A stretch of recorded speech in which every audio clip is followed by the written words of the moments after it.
to the On the Ramp podcast. Welcome back. Nathan. I'm here. It's been a while. It's been a while. I know you've all missed me.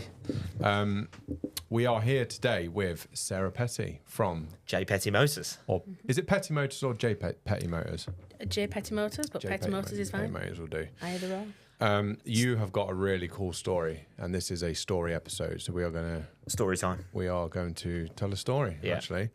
And it is, in a nutshell, it is about, in my mind, a story of a family business where you've come into the family business as the partner and you have made a real name for yourself in the industry in what feels to me like a relatively short period of time, because you've put yourself out there in some very uncomfortable situations. Mm-hmm. This possibly being one of them. Yes.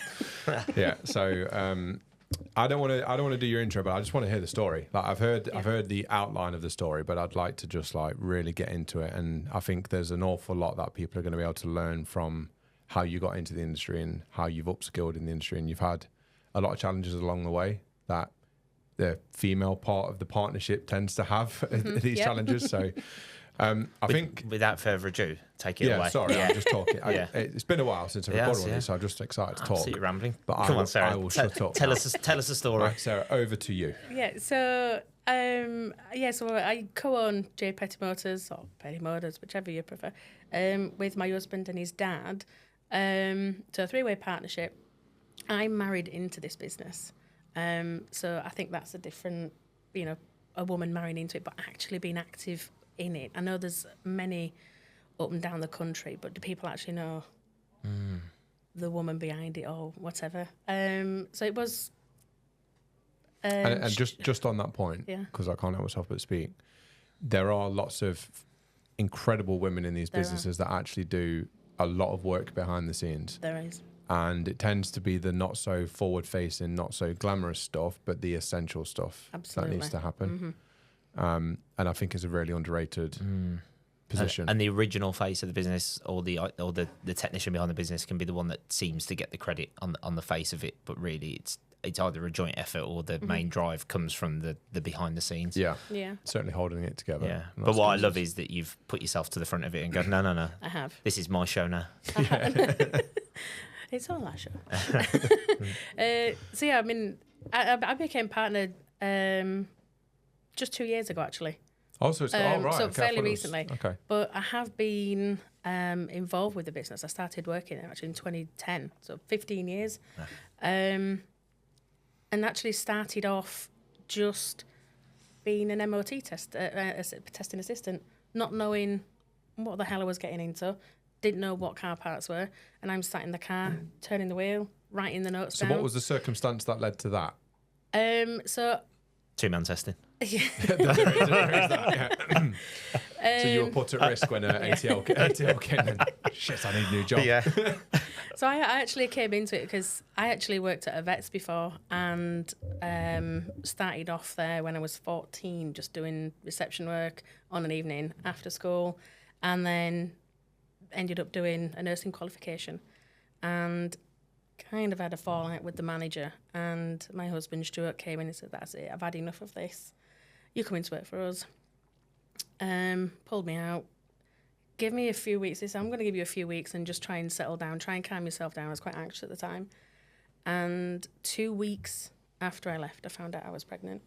So he went, "Right, that's it. You are definitely working for us now." I had no other choice. I needed to get a job. And so there he was. I was sat in the cars, pulling them on the ramps. I had the inspection sheet. I was writing stuff down on there, and I had no idea what car parts were. And I remember them shouting things from under the car: track rod end, suspension arm, ball joints. I had absolutely no clue. So is that what the assistant would actually write down the I was writing them down, yeah. Well, typically the etiquette would be that the tester has to make sure that they're recording everything. But like for speed and tester wanting to do his thing. Yeah. He was shouting it and I was writing it down. Chuck a track rod end down there. He'd be under the car, and it was before we actually got the shuffle plates on the ramp, so I was there. Rock the steering. Turning the steering wheel, full brake. lock, and then I was doing all of that. And they were like, "Do this, do that." I'm like, I can't even find it. I don't even know what I'm looking at in this car. I had no idea. And that's pretty much where I started. And, coming from a non-mechanical background into something like that and you have no clue, it was very scary. It was quite daunting at the time, to be honest. I wasn't in that long. I was only in it for 8 months. But did you stay pregnant? Did you stay as the MOT assistant? Did you stay pregnant? Did you make it through? Did you stay as the MOT assistant the whole through the pregnancy? Yeah. Like, right, yeah. Okay, so yeah. like, that was my job. Yeah, I was the assistant, and I would just do that, and I'd take the cars on and off the ramps while they carried out the work, and I was just writing them down on the board. So you can't being 8 months pregnant, jumping in and out of cars all day long. Nope. Ideal. That was a struggle. There was a struggle. So I suppose in a weird, twisted way, though, that was probably quite a useful sort of period of time in actually learning a bit about a car. I'd like to think so, but I still had no idea what it was until I really got into it a few years later. But you're still hearing stuff, so like subconsciously you're sort of I had no idea what it looked like, though. No idea. She knows the track rod end is underneath. Yeah. Somewhere. I had no idea what they looked like, and I just write them down, and they did what they had to do. So then I'm guessing the babies come along. Yeah, and then took a step back, went on maternity, and then started off doing the business Facebook page, doing a bit of socials in between. Dibbled and dabbled in a few other jobs. And then jobs outside the garage? Outside the garage, really? completely unrelated. Okay. What was to earn a crust, sort of? Well, it was when I was at college, I actually did A levels in art and design, and I absolutely loved it, and I was quite good at it. So I actually set up a stationery company, and I'd be going out there designing things for people's weddings, anniversaries, and things like that. Your table plants and things like that. Yes, I was actually doing a bit of that, and that lasted a couple of years, and then Stuart went, I need you back. When the youngest was 2, the person they had in there as service advisor alongside Stu and his dad left, and Stu went, right, that's it, you're coming in with us. And that was the story. That's pretty much how I started off as service advisor. And again, I've heard these track rod end suspension arm and things like that before.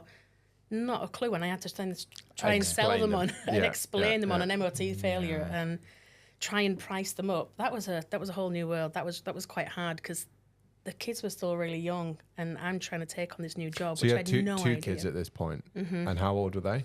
They were at the time, I think about the youngest was maybe 2.5, and the eldest had just started primary school, I think. So he was just nursery runs, school runs. Yeah. So I'd come in after the school run, and then leave at 3 o'clock to go get them. Okay. And I'd come in after the worst time, the first early morning rush, and then I'd leave everybody else to it when everyone was picking the cars up. And they'd say, "You don't know how busy it's been." It's a really interesting point because it is very nice that you had the ability to be flexible around. Yeah. Obviously being a mother, which takes absolute priority. But your point is very valid. And I speak to a lot of garage owners that have service advisors that are part-time, and they do tend to be around those school hours. And as you've just said, it's kind of the two ends of the spectrum that you actually do really need. You don't have someone in from 8:30 to 9:30. From 3:30 to 5:30. Yeah. So, it's great that, and it's great that you got that flexibility. But I'm assuming that your career as a service advisor changed when you were in a bit more full time. It did, and for quite a long time, I was the only service advisor, and I was just then running it alongside Stuart. And his dad didn't quite take a back seat. He was still very much involved, but he's actually MOT bikes. He was our bike. He is our bike tester, and he would be busy doing those. Then me and Stuart kind of hold the fort, and then he'd be in between doing tyres or diagnostics, and he'd be out doing that, and I'd be sat in there on my own. And for a long time, it was just me, and I was trying to kind of figure it out myself, going back and forth, asking loads of questions. What's this? How long do you want on this? How long do you want for a service? I had no idea. Honestly. So was this just you just asking questions all of the time? Yep. And are you the sort of person to write something down? Have you Always. got so I'm guessing you've got a book full I've of got information. various notebooks. Have you? And I'll just keep them all to one side because you never know when you're going to need it again. And how organised is them notebooks, or is it scribble? The scribbles. Yeah. She knows where his scribble is. I do know where it is. Yeah. I do. I just scribble everything down. Everything's noted, and I still do that to this day. And I say, "Where's my notebook? I need it. I need to jot this down. I need to go back and have a look at that." As you know, as much as technology's come on in this industry and garage management systems, you can't beat a good old pen and paper. So what was the trigger point for you to decide to? Because obviously at this point, like behind the scenes service advising, like so people know you when they come to the garage, but as a community, we don't know Sarah Petty to this point. We have no idea. But and obviously there's for me and Alex, there's definitely a change point where all of a sudden you've just come out of nowhere. Like what when was that? What did that look like? The garage, obviously, every garage I think took a nosedive in COVID, and then a few years after that, everyone kind of stabilised a little bit, and they were kind of getting back to where they used to be. What did the business look like during COVID, like size-wise? Like where? It was very quiet. It was quite restricted. No, I mean in number of people. Number of people, we had about half of what we got now. Okay. We didn't have many people. We probably had 4 or 5, right.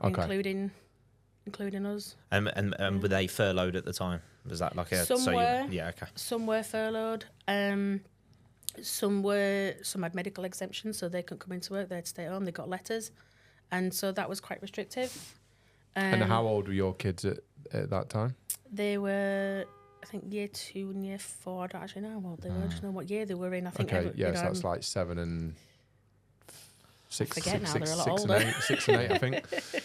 But yeah, my point is you've got kids at home because schools are closed, running a business during COVID. And the kids were off. I had to have a lot of time off as well. Yeah. And then you had, at the time we had another service advisor, and she had to have time off. She actually got one of the medical letters.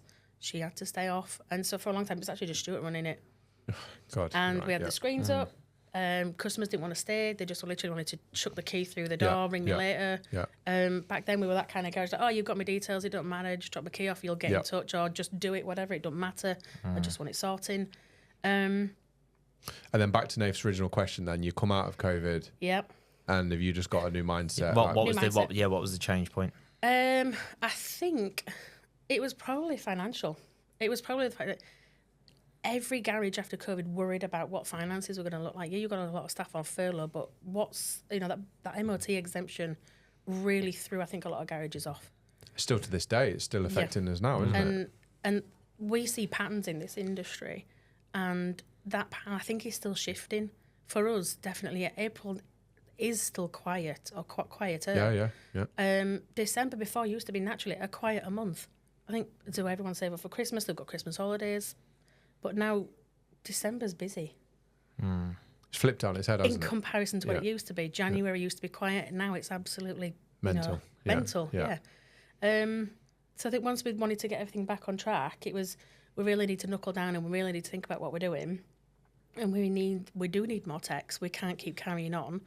And I think we just ploughed a lot into the garage in terms of ourselves. We put ourselves out there, and we've got to try and get this sorted. We've got to try and get that sorted. We've got to get more staff. We've got to look at our parts distribution. We've got to look into what do we need front of house? What do we need to get those customers back in? Did you have was that like you becoming then the personal brand that you are now? Yeah. Like at that point, it's like, right, if I'm gonna start making these things happen, you need to. We need to do more. We need to do more. Yeah. Okay. And we've always been a garage that notoriously never advertises. We don't advertise. We just recently put an advert in the local paper, but we don't advertise anywhere. We don't put it on papers, magazines. We just literally got our socials and word of mouth. We've always been that garage, and I think it comes from Stuart's granddad. When he first set that business up, everybody knew him. And we're in a small town. There's a lot of garages, but that garage has been going for so many. It's been 67 years this year. He set that up, and from a point of trust for customers, we had to then carry that on. Is he still involved? No, he died a few. Oh, has he? Okay, sorry. It must be about 20 years ago, I think. Maybe. Oh, right, okay. I never knew him. I wish I did. Oh, really? Mm-hmm. I wish I met him. But apparently he had a great personality. He was quite harsh, but I think me and him would have got on really well. Straight shooter, straight from the hip. I know people used to say, if he found a bit of rust, he'd get the hammer and he'd really oh, you've got some corrosion, then bang, oh, there's a hole, you know. Fell through. It was quite notorious Strong for stuff like reputation. that. People trusted him. You know, he sounds like a really Old great man. school, I yeah, really wish I would have met him. You know, he had a really great background. That's how the garage was set up. He come straight out of the army and then set up Petty Motors. Oh, it did he wasn't in really? its location that it is today. It was actually about a mile down the road. And it actually started off as a petrol station. So how long have you been at the current premises? Late 60s. Oh, so you've been there a long time. So it was maybe about 10 years after he actually set the business up. It moved to where it is today. Okay. Yeah. And have you got any plans? How many techs have you got in there now? Like, how big is the business now? So we currently have 5 in the workshop and 2 MOT testers. And then Keith, who does the bike testing. So eight. I'm trying to think. So five in the work. workshop, 2 testers, then a bike tester. And then 2 service advisors. Wow, so it's a big business. That is a big business. So there's 2 service advisors, and you're managing the service. You're managing Yeah. front of house. Yeah. Yeah. Okay. That's a busy old place. How many cars do you see in a day? I won't even know. A And lot. it's a very small garage. It's in the building's 200 years old, and part of it is listed, so you can't do a lot with it. There's not much room for expansion. What's worse than a listed building? A We've listed got to work. garage? Yeah. We've got to work With an what we've insane got. legacy, it becomes incredibly difficult to go. Like the thought process behind maybe moving that is gigantic, isn't it? How do you put a new roller shutter door in a listed building? Only part of it is listed. It's not the whole thing. And it actually used to be we're in a very old part of town, right next to the docks. So the actual part of the listed building actually used to be known as the lockup, and it was well known as a jail, a mini lockup.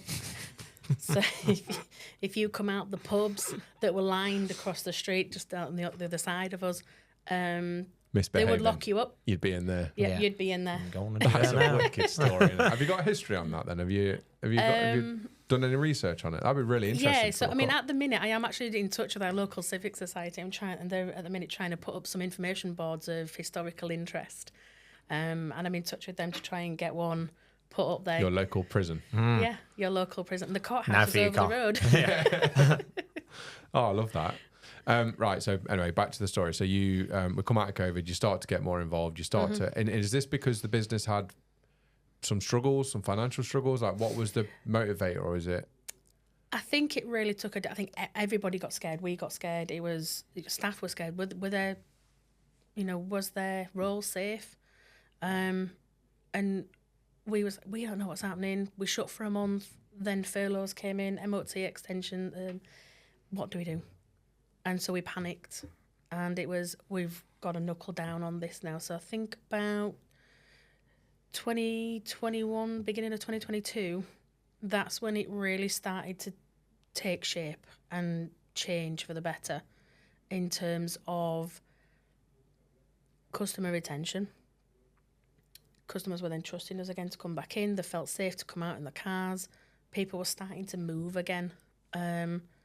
We had, I think, at that point, we'd possibly employed another tech at that point, and it was, hang on, we're getting a bit busier here, and let's progress on this, let's work on it, and we'll get another tech. So that's what I found interesting. You're again. obviously going through a difficult period, and you mentioned a couple of times that we have to grow, Yeah, and that's kind of against it had a flip. Yeah, it's like you're growing through the pain, aren't you? You're just sort of right. We've got to go forwards now. I think before COVID, we were mulling along, but was it happy? I'm not.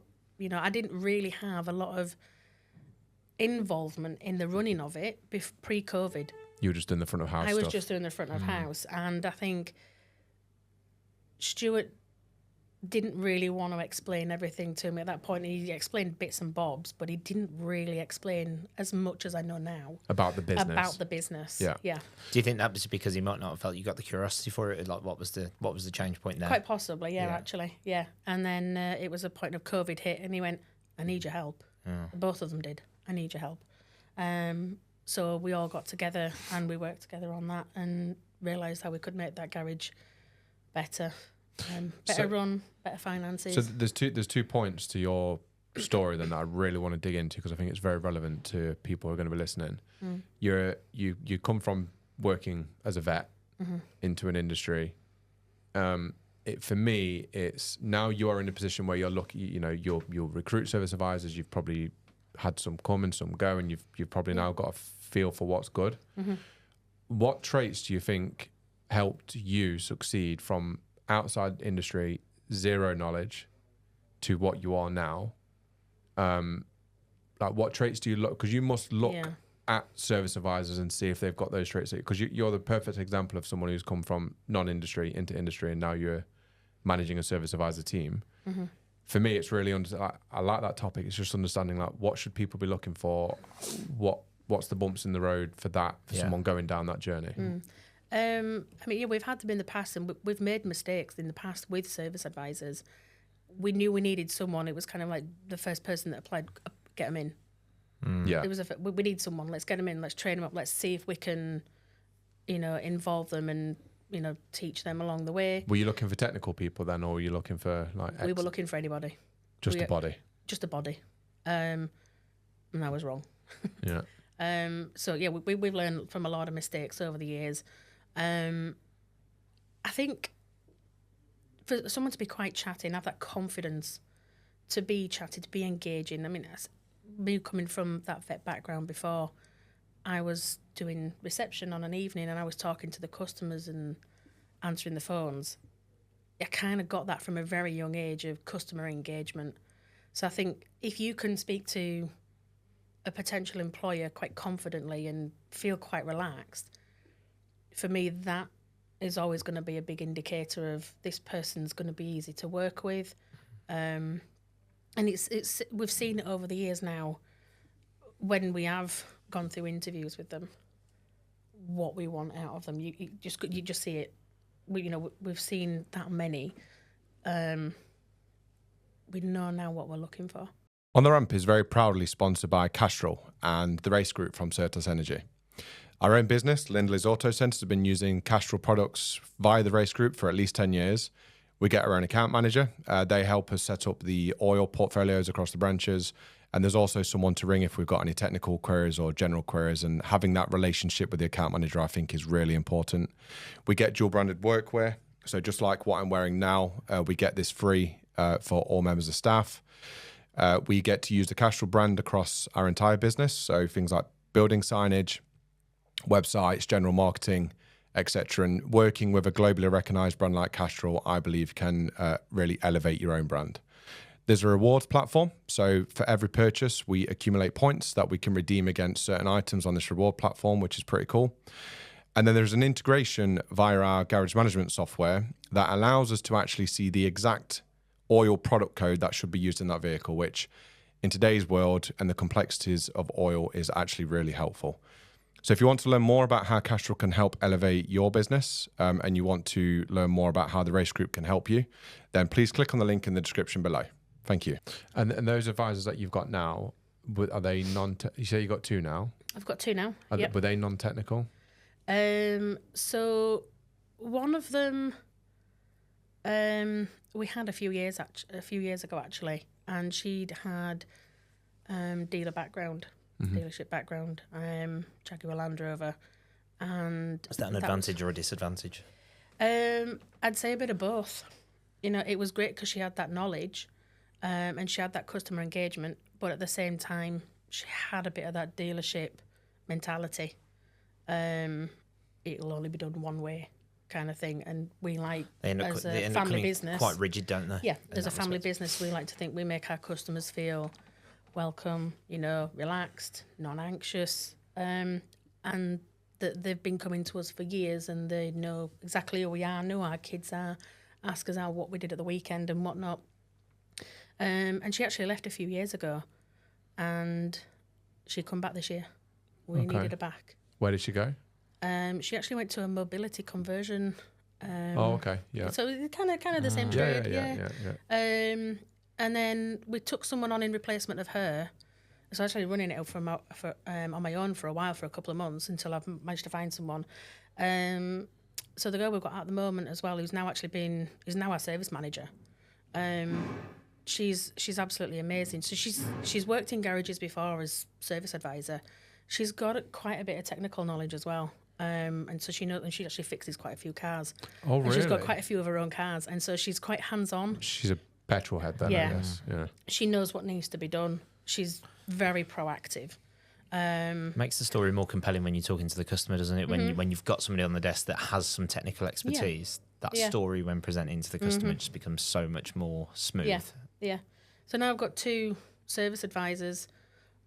You know, one from dealer background, but she's left and come back to us, which is great. You know, she's fallen back into that role. She knows kind of how the business works. But what's different this time is that she's coming back into a business that's changed in the past few years, that has grown, that has developed into something it wasn't a few years ago. And I guess you've developed as well. So not only is the business a different business, but who she's working for is a different person. So back then I wasn't partner when she left. I was still service advisor. I'm still in charge, if you like. At that point I was the boss's wife. But now you're the boss. Did you feel like at the point that those shares got sorted out, did that fundamentally change the way that you felt? Yeah, I could relax a little bit and I could focus on running the business, because I actually do a lot of all the accounts and the invoicing and processing. Bit of HR, checking in with everybody. Is everybody okay? Walking around, making sure that there's, health and safety. Who's left that time in the middle of the hallway kind of thing, And so I could really look at the business properly and take a hold of what needed to be done. And I could leave 2 service advisors front of house that you can trust to do that job. So like a typical day-to-day then, are you... Are they pretty much running the show and you're running the business, or are you still quite operational? I'm there if they need me. Okay. I'm there if they need me, but I kind of leave them to it. My service manager she's absolutely amazing. And I keep joking with her. She's chained to that desk. She's never leaving. She's absolutely fantastic. She knows my customers. The customers trust her. Yeah. She knows what she's on about. She knows how to read an MOT ticket, what actually needs doing. You're looking at even some advisories. Customers think, I don't need them doing. It's just an advisory. They'll wait till next MOT. But she can explain it. She can explain it.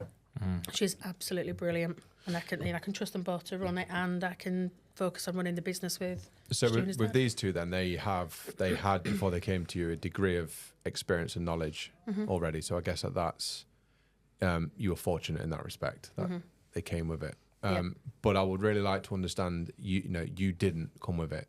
You came into that business not knowing anything, and now you know probably everything, and you can probably have those technical conversations to some degree now. Yeah.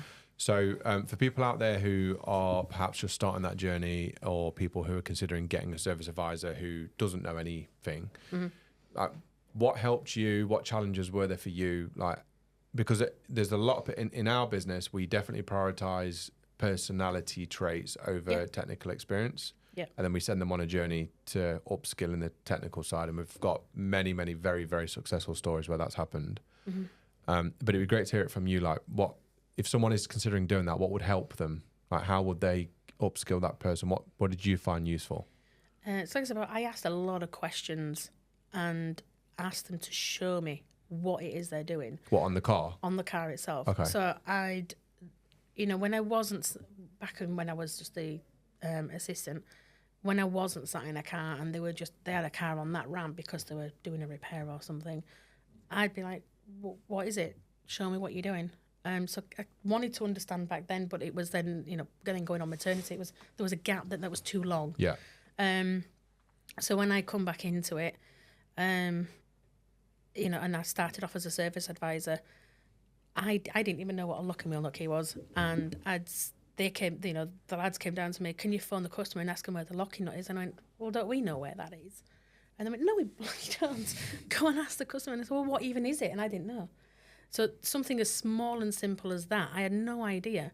And then they went and found one and slammed it on the table and went, that's what it is. And I said, well, what does it do? But that's such a good demonstration of how much you don't know, So they went, come upstairs and I'll show you. So I did. So I think for me, asking a lot of questions, but visually seeing how something is done. Come upstairs and I'll show you. Come upstairs. Was in the basement? So the garage is a really odd layout because it's so old. We have 4 steps that go up into the workshop, But the workshop, when you go down, it's like our office is in a dip. Right. And it comes up round the back of the sides. There's no rivers anywhere near you, is there? Yeah. The docks. right. There is. Next to the docks, yeah. We're right next to the docks and the main river into the port. You haven't flooded, have you? No, never. No. Okay. So yeah, let's come upstairs and we'll show you. So yeah, it was asking all those questions. You can't ask enough. I think, you know, if you really, I mean, I do now. So it's curiosity. It's got but to be to physically see it, and you know, I didn't know how calipers worked. So I said to them, "Can you show me how it works?" And I went off and I did a bit of googling. I had a look. Can you show me how it works? That to me was great because then I can pass that on to the customer. So when they say, "I have no idea what you're on about. What are brake discs? What are brake pads? What's a brake caliper?" You do get some customers that have no idea. You're able to then tell them because you understand it. You've seen it. You've asked the questions. You've you know. So curiosity and a bloody good notebook. Yeah, loads of scribbles. Yeah. I think a customer a lot of the time when they're in that decision making process, they're looking to see if you understand what you're talking to me about. Yeah. And if you can articulate what a caliper does or what a brake, like what those things do on that particular job in that scenario. Yeah. You can give that customer infinitely more confidence than somebody that just goes, "Oh, you need this and it'll be this much." Well, so yeah, it's a huge advantage having somebody that has the curiosity to put a bit of work in and just learn what's going on, or go out into the workshop, go upstairs and have a look. And it is a journey though, isn't it? So I think that during that learning phase, you've got to know what you don't know. And there's nothing worse than someone trying to spin a tale and they're just talking rubbish. Yeah. So it's like, if you don't know how a brake caliper works, don't put a sentence together. That makes absolutely no sense. Just say, look, I'll get someone to explain it to you. Yeah, and I still have to do that now. There's some things that I don't understand, and I'll say, hang on, that's beyond what I know. Let me go get somebody else, because I don't want to tell somebody something wrong. Yeah.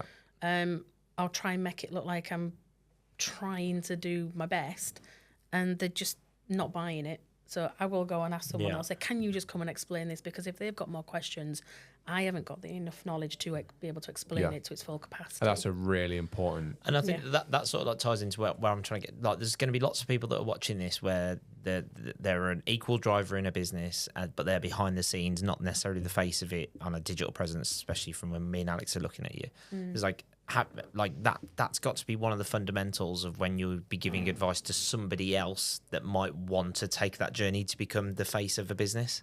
Like, have been able to sort of just know when you're at your depth, go and ask, and everyone's okay with it. Is there anything else that you would recommend to somebody else that might be watching this to drive them forward into the limelight of the business? I guess to come out of the shadows. Yeah, isn't it? Yeah, absolutely. Do you know? In all honesty, I haven't got a clue, because sometimes I still feel like I'm in the shadows, and you've just got to have the balls to do it and just put yourself out there. And it is because there's having the balls to do it, and then there's getting on stage in front of 700 people. Yeah. Right. They're not the same thing. They're not. So there's definitely something inside you that like I said, from Nathan's perspective, obviously we're judging this purely from a social media, from a community point of view, perspective. Like you've definitely you're here. Mm-hmm. It almost from us, it feels like you've just leveled up, and it's like how have you done that? Because I want to know what that journey looked like for you, so then other people can have the curiosity to go, it's okay for me to have a go at it. Yeah, it was. I think curiosity myself, if I'm going to be honest. Let's see where this goes. Let's see what happens, and it was just let's why not? You know, and then I found out what it was going to be, and you're on about the presentator, the speech. I think you know, if you don't say, actually, you've got a bit of curiosity, just go try it. You're never going to find out. Yeah, but it's so easy to say. It's substantial courage to still do that. Just if you're I'm trying to work out, because I think we don't understand sometimes what other fundamentals we're using. We just go with it, but there's got to be some other things that are in place. But I think you spoke at the start as like if you do the social media, so obviously you're spending more time on social media as probably time goes by, and that may or may not add confidence. I'd like to think it adds confidence into you thinking that I can do this because I've been asked to do it because I already do social media within the business. Yeah. Are you still doing the social media now? Yeah. You still do that now? Yeah. Do you do the finance, or is that? Yeah. You're doing the finance as well? Yeah. And service management? Yeah. Fair play. Stuff. I just don't repair cars. That's the You do easy bit. not No, I'm want going to me upset touching a everyone saying car. that. It's not the easy bit. Fixing cars is hard, and it's getting harder. It's very hard. So you go from being quite an insular business in terms of automotive community, and now you are involved in everything, which is brilliant. So how did you practically take those steps? The reason I'm asking is because I've had a lot of messages from people who are listening to this podcast, and that's pretty much their only connection to other garage owners. And we've gone on several times about there is a whole amazing world of events and automotive community out there. When did you first take that step? What did that look like? What was the experience? What was the benefit? The first step for us was joining One Tech. We joined, and that was January last year, 2024. And then it was, right, we've got a conference in 2 weeks. You're invited. That really opened our eyes into far more. Set in the garage. bar high, didn't it, for the first event? Yeah. They're not all that good. Yeah. Okay.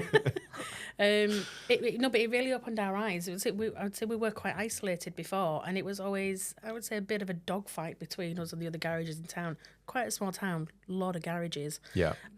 So you weren't really friends with any of them? Some of them, yeah. Some of them really, really, really good friends. Others not so. Yeah. But I now look at that in a completely different light. 2024 January, we joined One Tech, went to the conference, and saw all these people on stage. Yourself, I'm Alex. Yeah.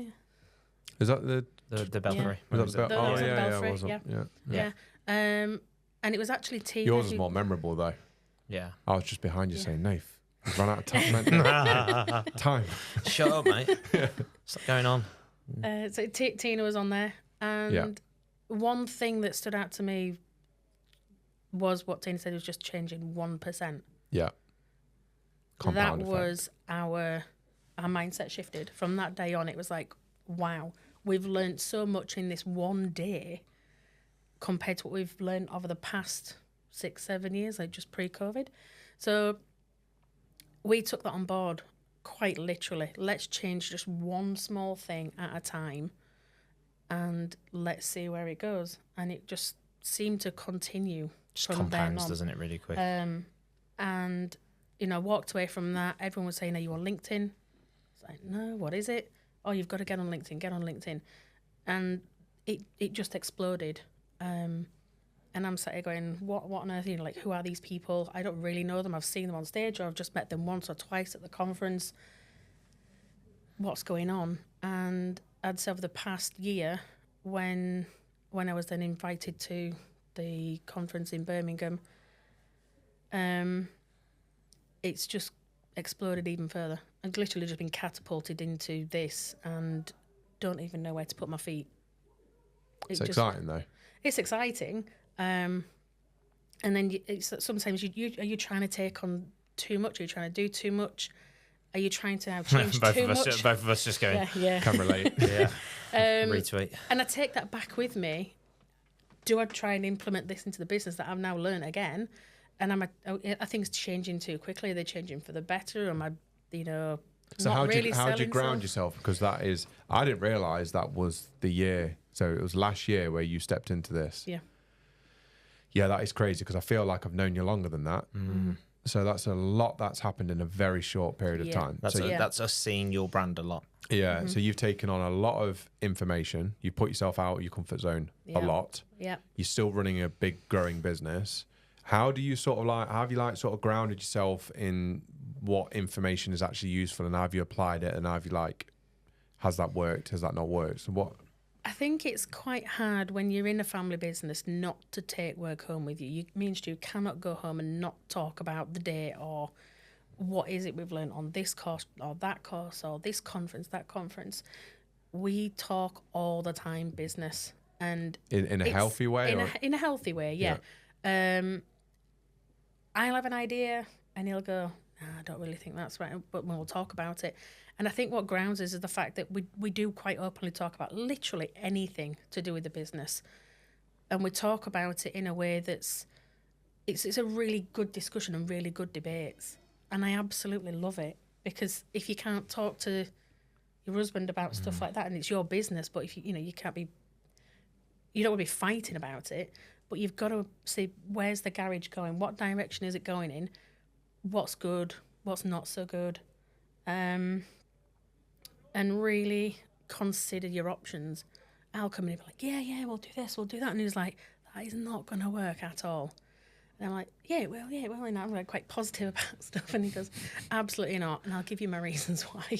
So have you got like quite a good balance between you on decision making? Yeah, absolutely. And is that relationship, because again, I think a hidden part of partnerships are just hard, really hard. I'm talking about business partnerships, not obviously at home partnerships. You mix in a relationship with a partnership, and there is sometimes a recipe there for just all sorts of problems. Implosion. Because like you said, you can't leave work at work. I don't think anybody can. You take your problems home with you. If you had a bad day or a text broken something that's come out of your pocket, you go home and you're thinking, you've got to talk about it now, because you don't have a chance to talk about it at work. You don't want to talk about it in front of the team. And how, has that always been good, or is that... No, we've had some right fights over it in the past. Yeah. And that's just the reality of it. That's just real life, isn't it? But then you can set it to one side and you realise, hang on, that's business related.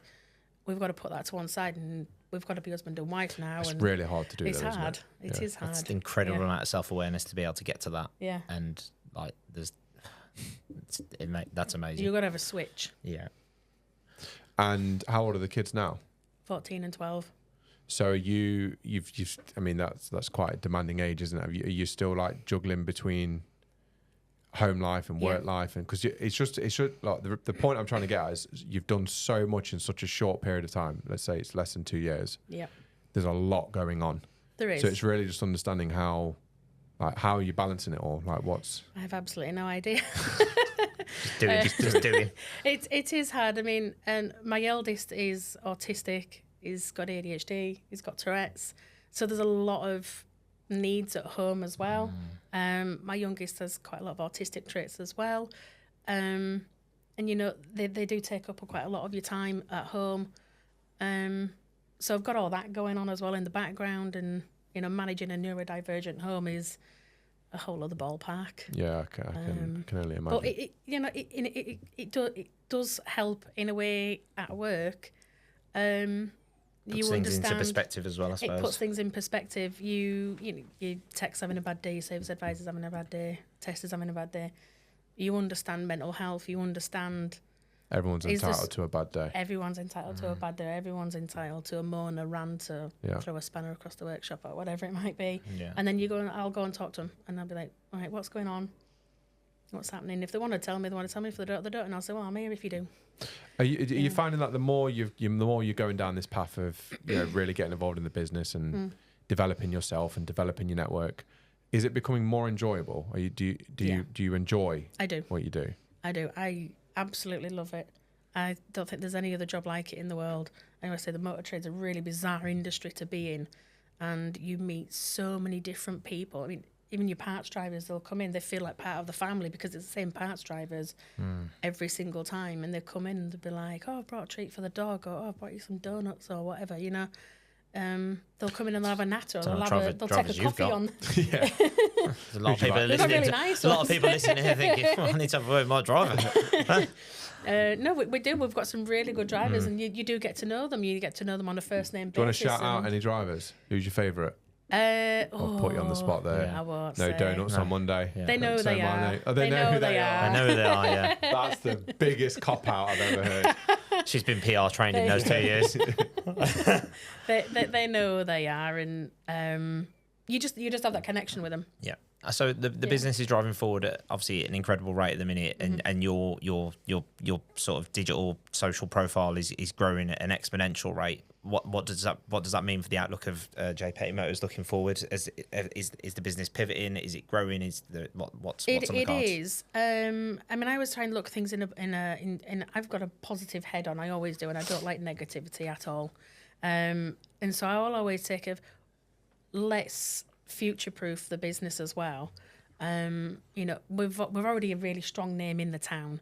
You know, and I always used to say to my eldest when they were younger, and I'd say, if you were ever out in town and something happened and you'd said who you were, they'd know exactly who you are. Because it's that sort of town. It's that sort of town.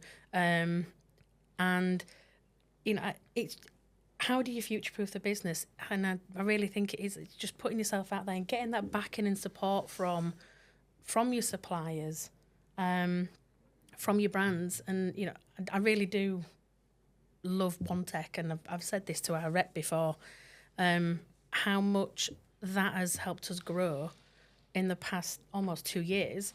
Where else is it going to take us now in the next 2 years, 5 years, 10 years? I always like to look at things in a different way, in a positive way of growth and, future-proofing it, securing it. Yeah. So when it's helped you grow, is that through networking? Is it through resource? Is it through, give me some practical things that have happened and what you've learned and how you've learned it? So obviously part of OneTech, they have this, you can get in touch with, say, Pagid, and they'll come out and they'll give you some training, and they'll, bring somebody out, they'll get your techs together. You've got Vata, they'll come out, they'll give you some training. And, there's some things that the techs will say, oh, I don't need that, I know everything. And then some will go, oh, actually, I learned something from that.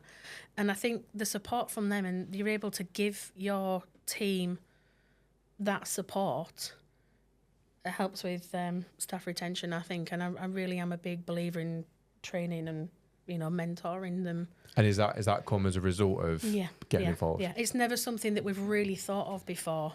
So let's use Pagid as an example then. I'm a big fan. Do you know Ian? Yeah. Big fan of Pagid, big fan of what they do. And I don't think it's often realised the support that is out there from not just the suppliers, but the manufacturers. In terms of the training and the upskilling of staff and the support and tooling or knowledge it's definitely a resource worth tapping into, isn't it? Doesn't matter who you use, who your supplier, it doesn't matter which supplier it is. Speak to your supplier and see if there's manufacturer support. If you can get that technical training, you can put that training into your team. That customer then has confidence in your team to put their car right because they know more, and they'll learn tips and hints on the way. Back to what we're speaking about upskilling service advisor as well, isn't it? Because Mitchell Diva do similar with tyre training, don't they? For non-technical people, which has been brilliant for us. I think we're just in the businesses are in the era where we're in partnerships, and so you need partnerships in your supply chain. 100%. And if you're a business owner that doesn't have strong partnerships, you are going to find it harder. We're just behind, aren't you? You're just going to find it harder to elevate your brand at the rate that you could. And it's not comparing one apples and oranges to another business. It's just you definitely would be able to elevate your brand further if you had more strategic partners throughout the business. Yeah. That's it.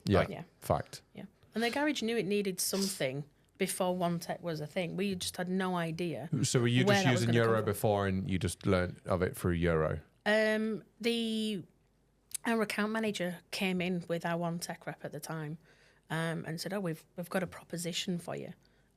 We've started this new network, and went through. And at first I was apprehensive. We are an RAC approved garage, and at the time they partnered up with what Euro started off as what was called Auto First Network.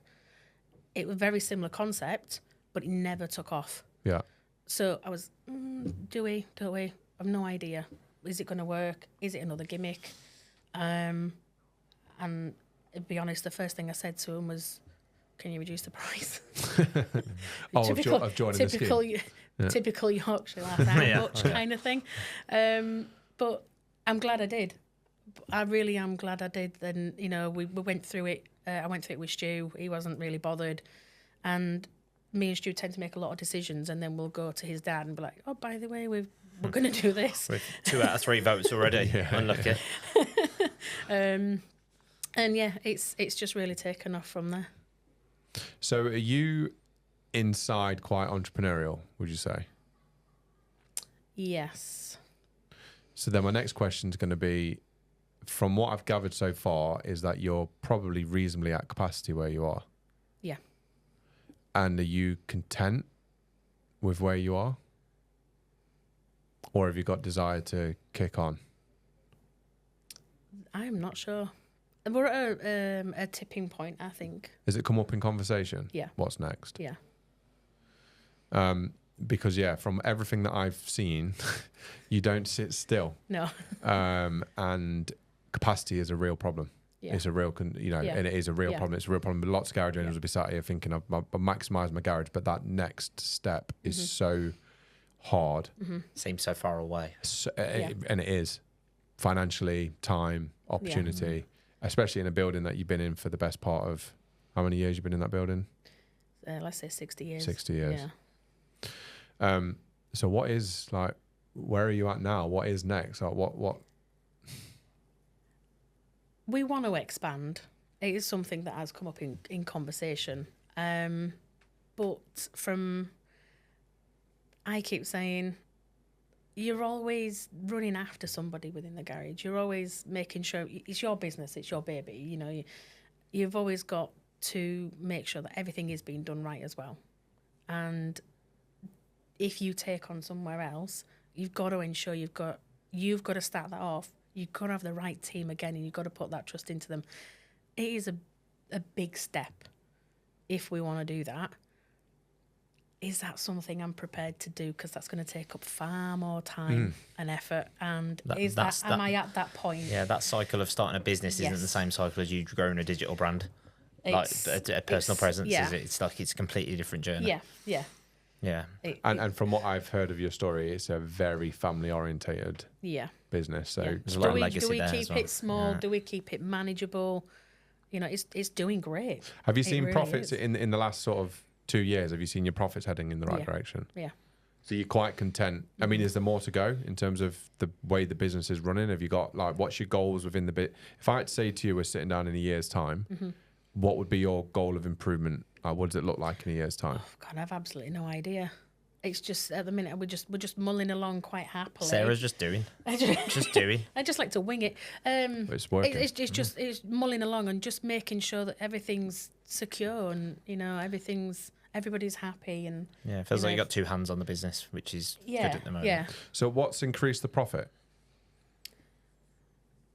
I think our confidence, again, going back to OneTech, we have learned a hell of a lot in the past 2 years. Have prices gone up? Prices have gone up. Our labour rates have gone up. In fact, we actually then came out with 3 labour rates. Okay, yeah, that's reasonably normal now. And that was quite a tough call to make. As I said, small town, lots of garages. Did you lose any customers? I would say you lose a few. The biggest thing, it goes back to MOT fees. We put it up 9p in March. I went, how much? People say, when you say to me, Yorkshire's different class. Shout out to my Yorkshire guys. 9p. And they're like, oh, that's expensive. But labour rates is a whole other thing. So if you've got something that's an hour, you're going to maybe book 1.25. Bolts are never going to come out first. No, everything's rounded up. Yeah. And so it was do we just put a little bit extra, 10, 15 minutes on the bill, or do we price what's fair, which is what we've learned through OneTech. You've got to know your value, you've got to know your worth. So 3 labour rates came out. Was that a big moment? It was a big moment. Me and Stuart had discussed it, and then it was again, right, let's go tell his dad. And he didn't want to do it. Yeah. He was like, nope, you'll lose your customers. It's never been about money. It's never been this. It's never been that. Yeah. And we said, well, we'll try it and we'll see. He was saying it's never been about money. In a way, yeah. It was more like legacy. You do a gentleman's handshake, and you've got your trust and you've got your word.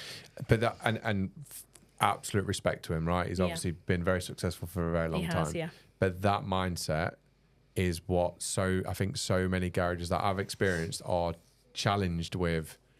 It's almost like an obligation to be overly fair on price over their profit and their livelihood, and sometimes to a detriment, sometimes to a loss. I don't think that's like transpired through the generations of stakeholders. So like, although your new customer's granddad would have been like that hasn't transferred through to that customer, because that new customer doesn't share the passion for what's the gentleman's agreement within that. They are digitally focused. Different world. Yeah, completely different world. And I think a lot of people these days, they're probably not as hands-on with cars as people used to be back in the days.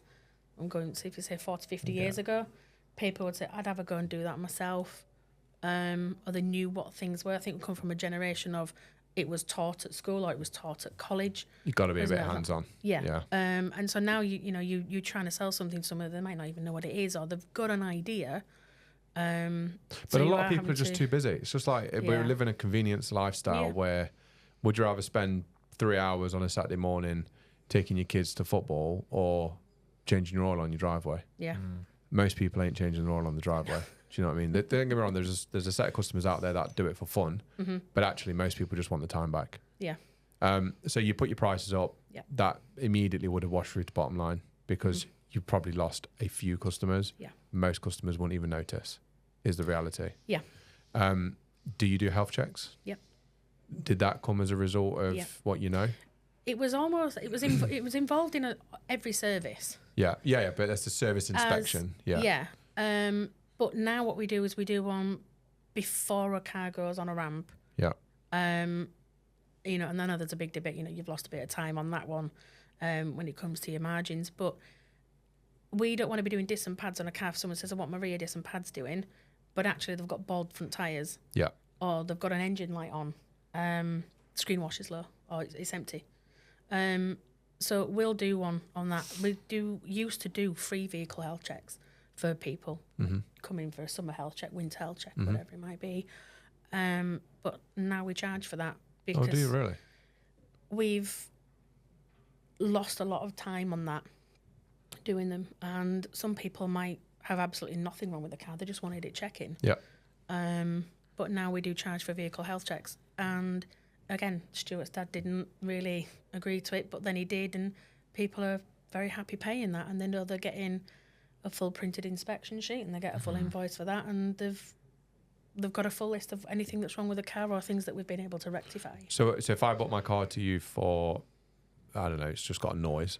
Yeah. You're doing a health check. You're obviously trying to find the noise, but you're doing a full health check as well. Yeah. And are you checking like history, service history, time belt? Yeah, so we'll check on MOT history so that, if the car's had an advisory of a suspension, arm ball, joint wearing or something like that.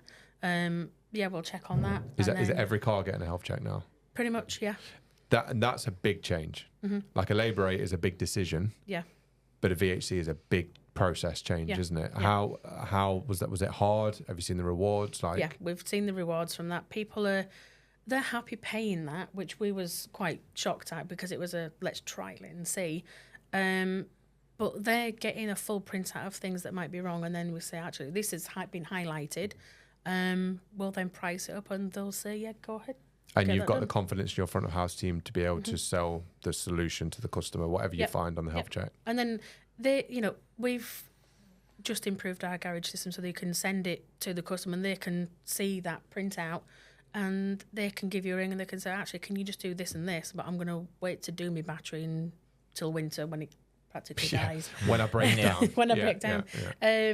But so and then we can say that car's not just been in for disc and pads, that actually we've identified these issues, and then if they come back in a few months' time and said, oh, you did a vehicle health check and you did this, but actually I didn't want anything doing, but actually I think I want it doing now. You've got that history as well, and you know what's coming up. So you've done some training. You looked at your costs, came out with 3 Labour 8s, put your prices up. You're doing health checks. Was there anything else, or were they like the main changes? They were our main changes, yeah. And how big of an impact have they had? It's changed quite a lot because we have also taken on more staff as well. So I said up in the workshop now. So going for a growth period as We've well. gone through a growth period of techs. Which happens with VHCs. Yeah. Because all of a sudden you're doing a lot more we didn't have the work. time to complete everybody's cars, and they were spilling over into the next day. So which, when you think about the customer journey, is terrible. You got brake pads that are down to metal, but we can't do it today. Yeah. A customer doesn't want to hear that. They don't want to hear that. They can get that solution. I don't care how busy you are. Yeah. Brake pads doing. That's your problem. Yeah. We do actually try and get around that because we actually have about 12 courtesy cars. Oh wow. Okay. So if we can't finish a job or a part's late, stick them in a car, explain the situation. Yeah. And it kind of takes the edge off a little. But you can't have it on every job every day. You can't keep no. overspilling like that.